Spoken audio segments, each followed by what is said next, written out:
Hi, this is a demonstration of using templates in Notability using a planner designed and built by digitalplanner247.com. Starting with the cover, you can scroll down to the first page, which is calendar page. The hyperlinks will take you to the different sections. We'll start with the notes section, which is at the end of the planner, and it's easy to find all the pages there.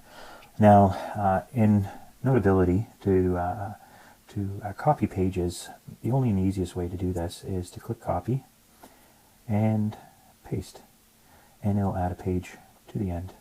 What you'll notice too is that the hyperlinks are maintained in all these planners when you copy them.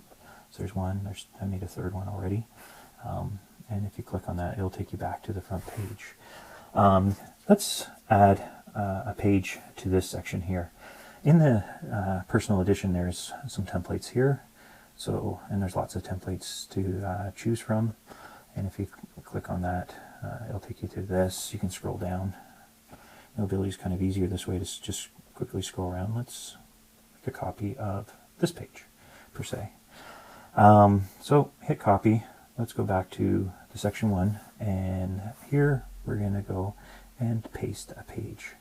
And you can see right away it's added this new page here in the next section, and of course, if you double check it, the links all work again. Let's just try a different template because there's some interesting ones. For example, we can look at line paper. They have one with pretty much all the tab sections on the pages, or a clear page.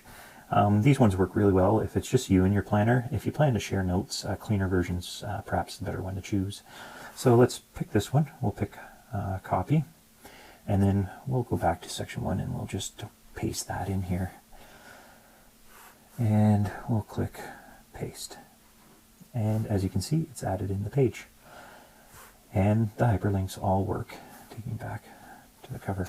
And that's more or less how adding template pages into the different sections of the planner works using Notability.